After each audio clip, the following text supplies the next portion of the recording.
So guys ఇప్పుడు మీరు చూస్తుంది ఏంటి అని అంటే ఓపెన్ కాస్ట్ అన్నమాట. ఇంకా ఇట్లా ఉంటుందంటే ఇట్లా ఉంటుంది ఓపెన్ కాస్ట్. భూమిని చీల్చి అట్లా లేయర్గా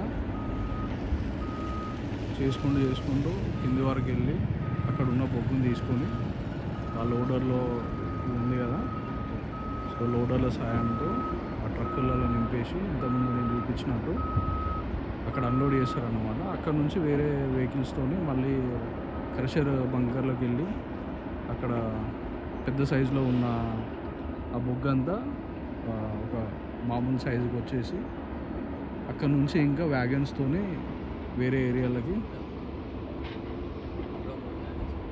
క్రష్ అవుతుంది కదా.